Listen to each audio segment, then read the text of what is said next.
What's up mga utol? Good morning po. Tayo pinasa bukid na at kahahambo-hambo lang.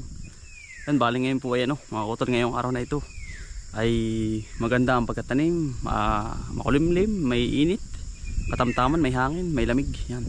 Bali ngayon pong araw na ito ay tayo po magtatanim ng talong. Yan. Start na tayo mga utol.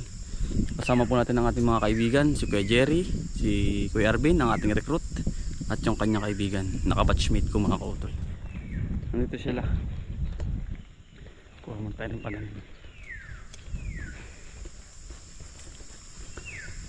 Pananim. Nandito tayo. Pasyal muna tayo din mga kutol sa ating pipinuhan. Lago mga kutol. Pagka lago. Ganda tuloy. Kahit mainit. Basa para naman, hindi naman masyado kaanuhan mga kauto, pero talab din ng init. Okay lang, at least sila lumalaban. Ganda kapal. Yan, saka ating ampalaya. Binibisita ko muna. Thank you. At napakaganda. Alos lahat ay buhay na buhay, malinis. Lahat. Binigyan tayo ng ng magandang ampalaya. Bueno, thank you. Bago tayo magsimula, binibisita ko muna ito. Titingnan ko yung kanyang kalagayan, kung anong sakit, kung asan kulang. Pero sa ngayon ay kabaganto na mga kauto lang inyong ampalaya. Wag na masyado kayong kaabuno. Ang gawin ninyo, ano kayo ng home run na fungicide. Ganitong stage na transplant transplant ko na direct. Kaya gusto ko yung direct mga kutol, ay hindi na siya nagagalaw ang ugat mga kutol. Ayan, itong ating ito mabango, ano ang kanyang dahon, maliwalas. Yan, meron ding bingaw pero goods na mga kutol. Okay na to. Hindi na siya masyado mamatay. Magaling pala sa init to Pero sana umulan naman at talagang ang ating tanim din ng pipino pagkakapal ay hindi makapusag ng husto.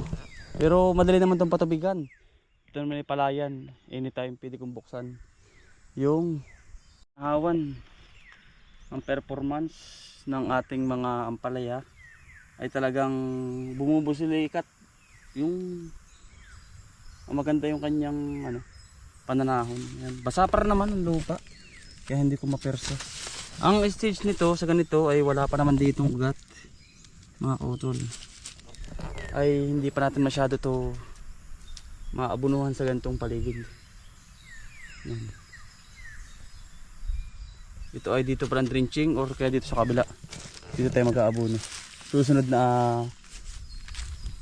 buwan or araw, linggo, dito tayo. Huwag na po sa mismong puno ha, kasi medyo mainit ang abono. Layo-layo na natin mga kutol, at masisira ho ang dahon niya.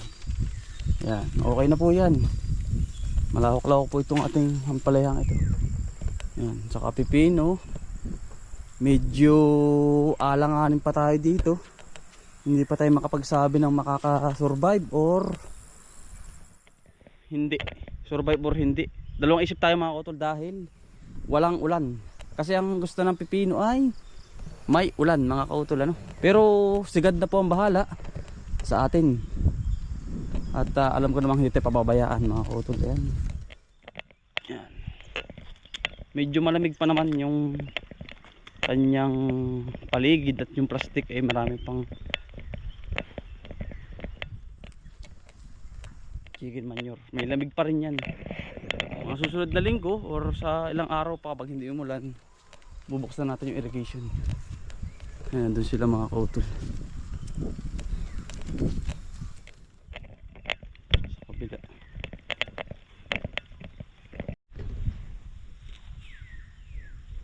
Tumitas pala ako kahapon pare. Ha? Tumitas pala ako kahapon. Si Kuya Benny ang kumuha. Benny? Mahal kayo pare. Kuha sa kanina eh. 95. Ayun na nga. Oh, wala naman talaga kahapon pala. Wala. Wala ka pala yan. Wala nga. Tapos yung anak ni Efren, Mm. pinos. Alam ko naman yung mga ano, yung kalim ng akin. Nakita ko sa kanya. Tapos niya, akin to ah. Ay, ano kata sila no? Sabi ni Kuya Efren, kunin ko na lahat yan.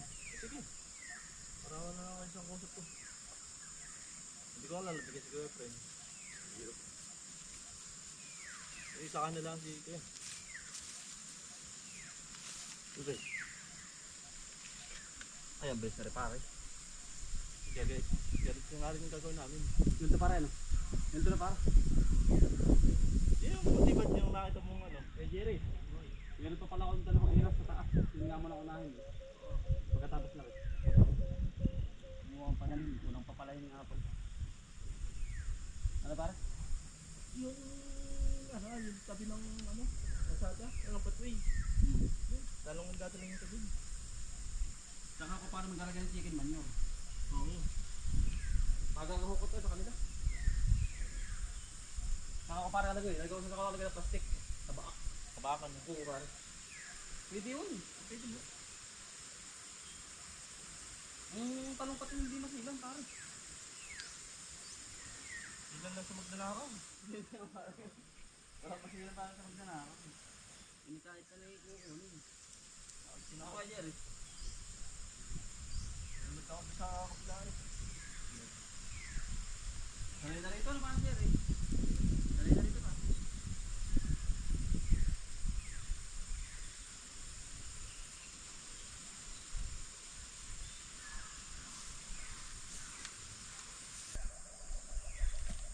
Tinitingnan. Ikaw namin gago. Ara ganyan din ha. Isinobi ako dyan. Minsan lang ako.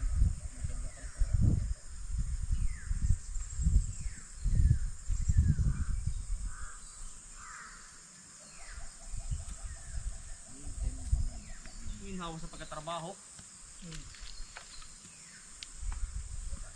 Na may magkatag-ulanan pa ay. Hindi pa talaga yung Marso, ano, aring ano.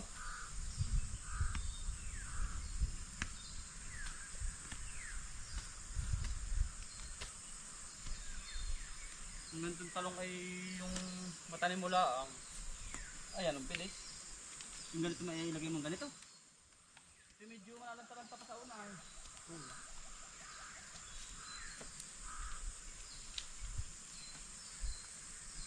Kung may unit yan na, nakuli na. Oo. Nakakuha ako nung habang nakaka-recover na. Pag ganito hindi pa eh. Madali pa rin.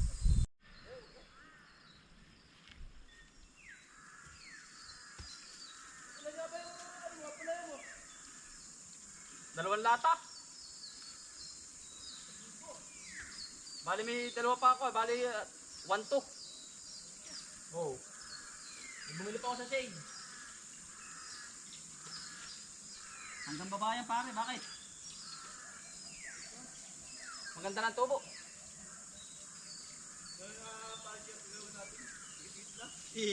Naman. Ako kasi gusto pa rin magpalingding.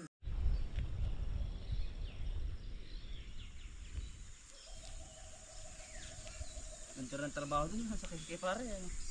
Ganda ng trabaho ninyo. Walang pinagkaiba. No?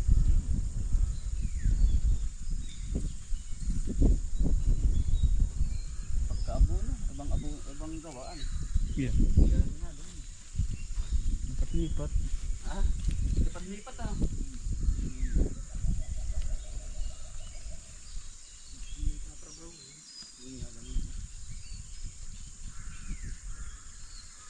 Kaplat naman kami.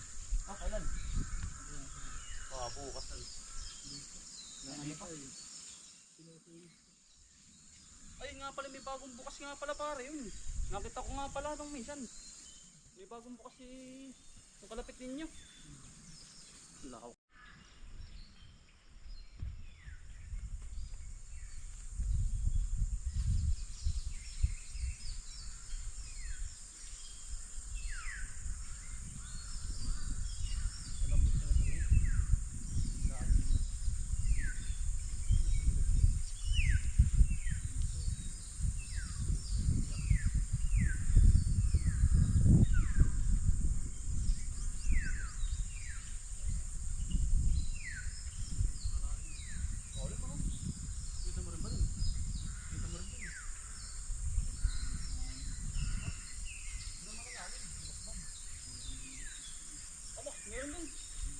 nakaganon yun, gagala lang kayo, nakaganto lang. Nabusaw.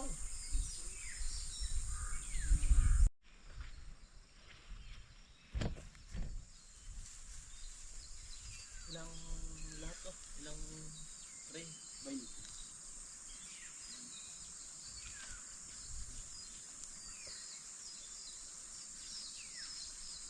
Ilan din inabot? 23. 25. Tapos yun, 5,000 pala, aabutin. Wala ko yun ay. Wala natin yun. Yung pababa. Oo. Ay, yung pagitan pa ng ano. Yung pala. Ay, siya nga pala. Lalagyan mo din. Lalagyan pa rin yung tao.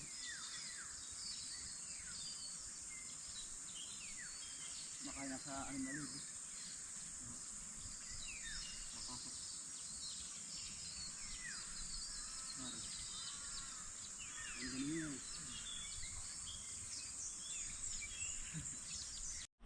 Yan mga kautol, bali yari na po lahat. Itong taniman natin. Natapos din mga kautol. Yari na po. Bali ano po ito. Inabot po ng 3,500 kapuno. Mga kautol. Natapos na. Yan. Kami nagtatanong nga pala. Lagi daw pong may natulog si Chinso. Power so. Hindi po sa amin yun mga kautol. Sa ibang barangay po yun. Yan. Ang diskarte ko mga kautol dito. May ganito po. Ito po ay hindi natin nalagyan ng plastic ngayon at dahil ito ibabahakan natin. Ang mangyayari mga kautol ay ito po ay lalagyan ba ng chicken manure. Papalakihin po natin yung kanyang puno mga kautol. Tapos saka natin mga label na namumulaklak na, saka tayo maglalagay ng ano po, ng plastic. Babakan po natin. 3,500 ka po mga kautol, natapos na rin ang ating pagkatanim ng talong. Yan. Medyo tatanim-tanim nga lang, hindi pa ho yan ano. Kumbaga hindi pa sila comfortable, hindi pa kakapit ang mga ugat nila dahil tanim-tanim na stress pa yan. Mga 3 to 4 days makikita natin tindig niya. At yun naman yung bagong spray na rin mga kautol ng Maximus.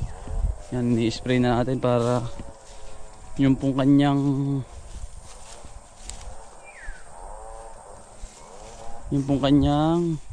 damo ay mapigilan mga kautol sa paglago. Yan, may tanim na. Kampante na tayo mga kautol na ito po ay naka-ready na. Lahat ay may tanim na. Hanggang dito na lang po muna tayo. Pupuos man tayo sa kabila. Baka ito mga kautol hindi muna ito gawin dahil ang panahon pinag-iinit na. Parang alanganin tayo sa pagdidilig. Hindi katulad sa talong, sa pipino. Kaya ko pong suportahan ng tubig dahil may patubig po na kasi tubigan yun mga kautol. Tingnan natin kung mga kautol kung merong putihin din na patulat. Yung po mga nanay sa school ay natik sa akin, baka daw po meron pang patula ay nag-aagawan mga kautol. Kaya sabi ko sige, titingnan ko at mag-deliver po tayo bukas sa kanila.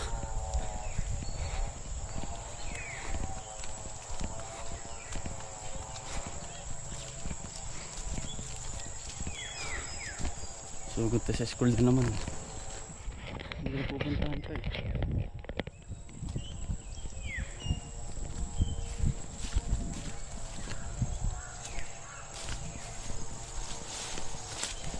Marami na pala eh. Ang kautol. Marami na pala. Yung binhi natin. Marami na. Ang kautol oh. Pwede na uli i-deliver pala to. Ayan oh. Marami na uli tayong pang bigay sa mga magulang. Ayan o. Pwede na to. Ayan pa o. Kailangan nating ituwid. Sa kabila, madami din. Ayan po. Yung ganito mga ito tatanggalin ninyo. Papasira yun sa ano.